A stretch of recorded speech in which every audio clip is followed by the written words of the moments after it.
All right. Welcome, friends. My name is Sean Fargo. I'm the founder of Mindfulness Exercises. I was a Buddhist monk for a couple years, and I'm an instructor for the mindfulness program born at Google.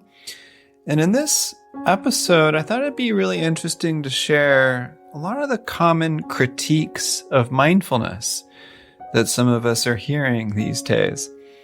You know, mindfulness has become so popular over the last 20 years, largely because of its evidence showing how good it is for the brain and our nervous system and our resilience, our mental health. But there's also been some critiques of mindfulness. Some of them valid, some of them, in my opinion, not quite as valid. And I thought it'd be really fascinating to hear the take from someone who's very, say, traditional, like I am, someone who comes from the Buddhist world, and to get their take on the critiques of mindfulness. So we invited William Edelglass to share his perspectives. He is the director of studies at the famous Berry Center for Buddhist Studies out in Massachusetts. He works with a lot of the top Theravadan monks and Tibetan monks and Zen monks of the world. He's been a professor at several different universities around the world, including Vermont, Bombay, Tibet, Emory University, etc. And he really knows his stuff. And so he was a guest teacher of our mindfulness teacher certification program.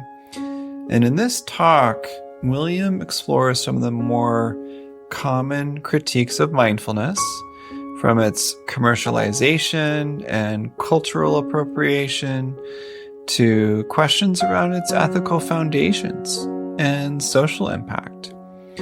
It's a very thoughtful and nuanced reflection on what it really means to practice and also teach mindfulness with more integrity in today's world. So with that, let's get started. It may be a slightly different talk than some of the speakers who I've seen have shared with this community before. And it will include some of the critiques, ethical and political critiques of mindfulness and the mindfulness movement, and some possible responses. I work at a Buddhist center. I teach retreats at IMS, the Insight Meditation Society, Berry Center for Buddhist Studies, and other Dharma centers. So I should say I am kind of firmly rooted as a scholar practitioner. I think mindfulness is really important. And I'm going to be sharing some things which are critical of mindfulness today and some responses. So I know that the reason you're all here is because you have your own thoughts and wisdom and background and experience and reflections and readings, the questions that I will be exploring, and we'd all benefit from hearing multiple voices. I don't know if everyone knows who Angela Davis is. She is a remarkable human being, a philosopher. She was a professor of philosophy at UCLA before Ronald Reagan had her fired because she was a member of the Communist Party. She's also widely known as a Black Panther, as a prison abolitionist. She's someone who's a great scholar, revolutionary activist, Marxist. And she was in jail for some time, the early 70s, when some people used some weapons that belonged to her, but she was not guilty. But she was getting headaches, and a doctor in the prison doctor who was taking care of some of the Black Panthers, gave her a book on yoga to address her headaches, and she became a lifelong yogi, or a many-decade-long yogi, who is both doing yoga, postural yoga, and meditation. In 2014, there was a fundraiser for the East Bay Meditation Center. There was a conversation between Angela Davis and Jon Kabat-Zinn. You can see a chunk of it, not all of it freely, but some of it, YouTube. Angela Davis was a yoga student, Jon Kabat-Zinn's daughter, Nashon Kabat-Zinn, and Jon Kabat-Zinn, I assume you all know who he is. His father-in-law, Howard Zinn, was a great, very progressive historian, and he was Jon Kabat-Zinn was an activist earlier in his life. And Angela Davis opens this conversation with the question, what good is mindfulness if we are inhabiting a world that is so unjust? And that's kind of the question that I want to explore this afternoon and complicate it a little and explore it in various ways. I should say that there is a widespread critique of mindfulness for ethical and unethical and political grounds. Some of you may be familiar with this critique. One of the most famous places where this critique is found is in a book by Ronald Purser called McMindfulness. He originally articulated this in a Huffington Post commentary. The basic argument runs something like this, that mindfulness seems to have all the authority of an ancient Buddhist wisdom tradition like Buddhism, and also the authority of the legitimacy of modern science as a practice for healing and self-cultivation. It has enormous authority. And with that authority comes this message that typically the way many people talk about mindfulness suggests that the well-being and stress of workers or members of communities and family systems are the responsibilities of individuals. That is, it's my responsibility to be mindful and take care of myself rather than addressing structural conditions that make us stressed or diminish our well-being. So critics like Ron Purser argue that mindfulness is a neoliberal technology of the self, and I'll unpack what all that is, how they think about this, that doesn't demand social change, but individualizes, psychologizes, and medicalizes distress in the framework of consumer capitalism. So if you unpack this critique, and there are a number of people who've made this, it's not just Ron Purser, but basically the critique is that the discourse around mindfulness individualizes, and by that it makes us each responsible for our own well-being and suggests that we should all be dedicated to self-improvement, that we should all be self-disciplining and self-controlling. And another critique they make is that mindfulness has been commodified in a problematic way. So Calm had over $500 million in income last year. If you're able to teach for corporations mindfulness, you can make a ton of money. I suspect that none of you are making tons and tons of money teaching mindfulness. So you may not relate to this particular critique. And if I'm wrong, good for you. And another critique that is made is that mindfulness is instrumentalized. So if you ask, well, is mindfulness good? Then the question is, good to what end? So mindfulness in this case the claim is made, well, the sniper who's training with mindfulness is using mindfulness towards a bad end. And I couldn't resist putting this quotation in from Rupert Murdoch, somebody who, if you live in Australia, the United Kingdom, or the United States, all of our worlds, the whole world has been profoundly influenced by this man in ways that some people appreciate and others may not. And he says, try to learn transcendental meditation. Everyone recommends, not that easy to get started, but said to improve everything. So the critique is that, yeah, it improves everything, but if you're doing things that are not wholesome, is that problematic? And finally, the critique is that it depoliticizes or pacifies. So instead of changing the material conditions, mindfulness focuses on accepting them. So I'm going to come back to some of these later, but I wanted to just put these out to give you a sense of what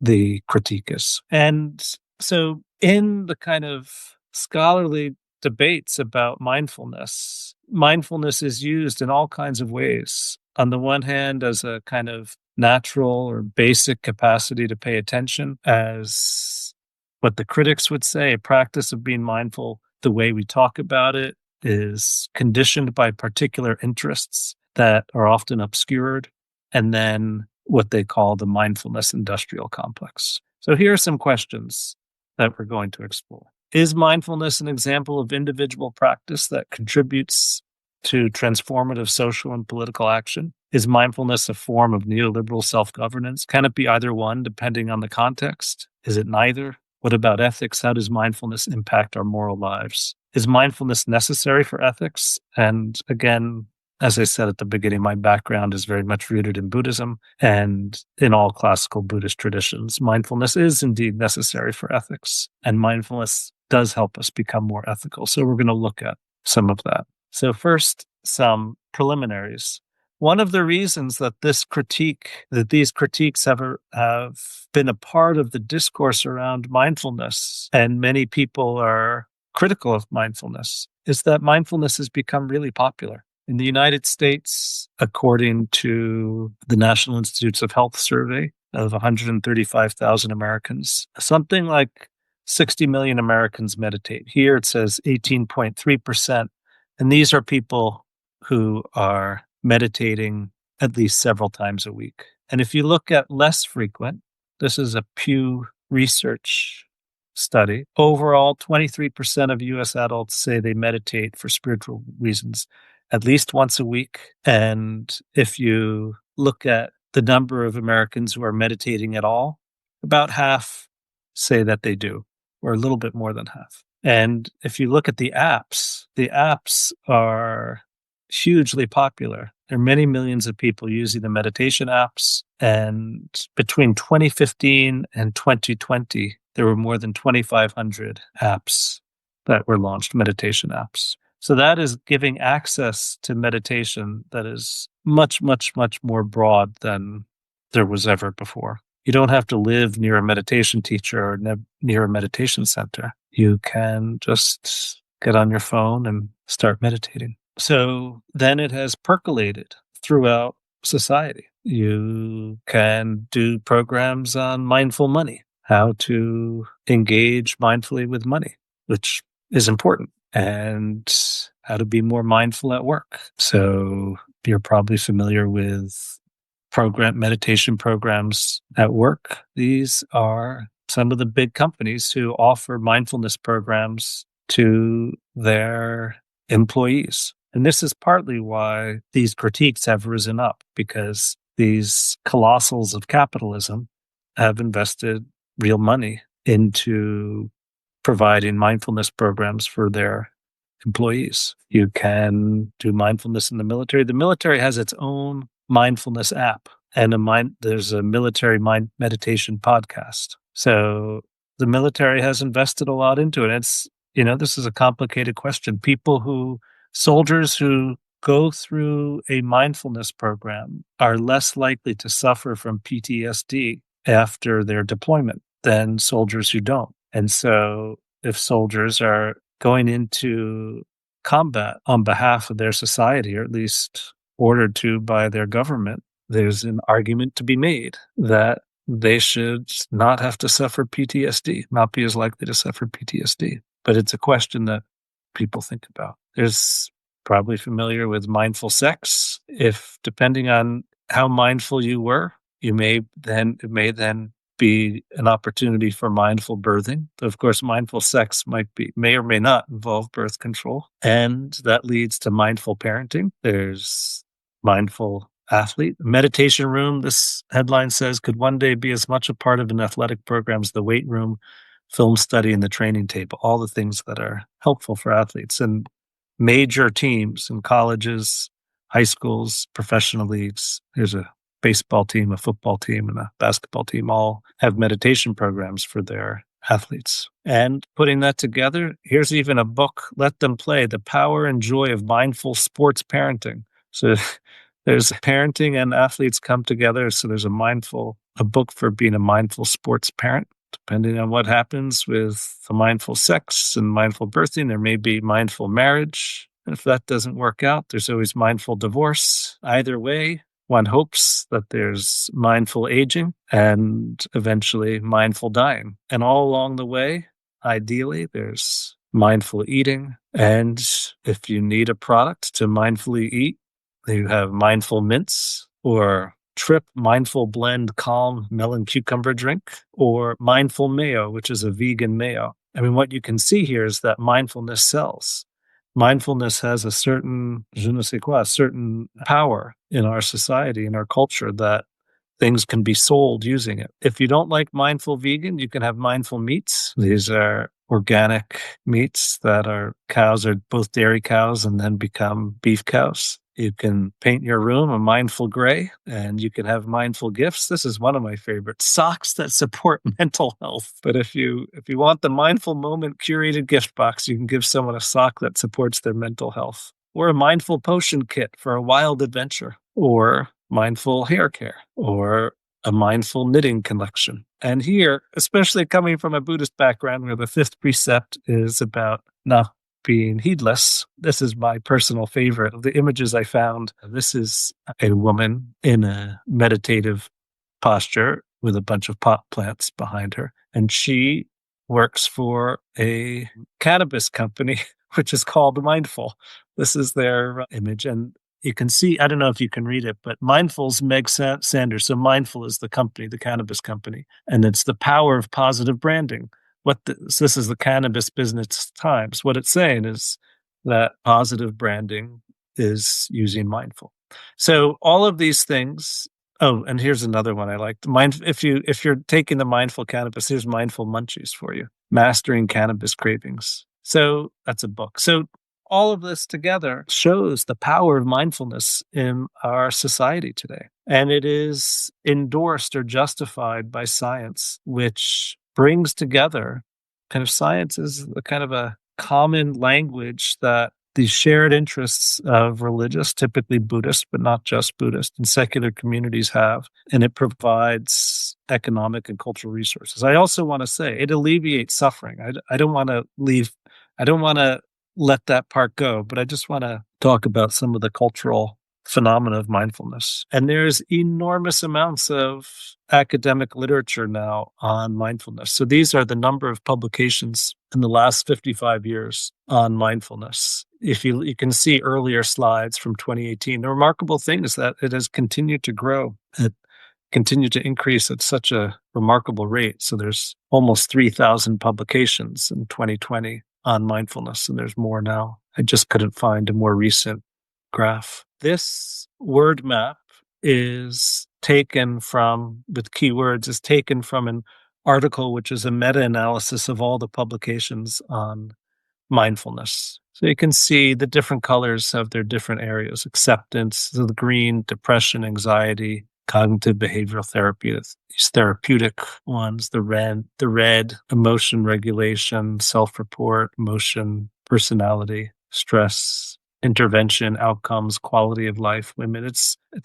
Mindfulness is studied now very, very broadly. And there are all these different therapies that reduce stress, that address mood disorders, anxiety, bipolar, chronic fatigue, binge eating disorders, maternal well-being during and post-pregnancy, psychological health and quality of life in cancer patients, trauma resilience, all kinds of things. There's so many therapists now using mindfulness. So you can see this list. Better sleep is an interesting one because if you meditate more than 45 minutes a day, supposedly, you're not going to need as much sleep and you don't sleep as deeply. So people who meditate a lot don't sleep as deeply necessarily.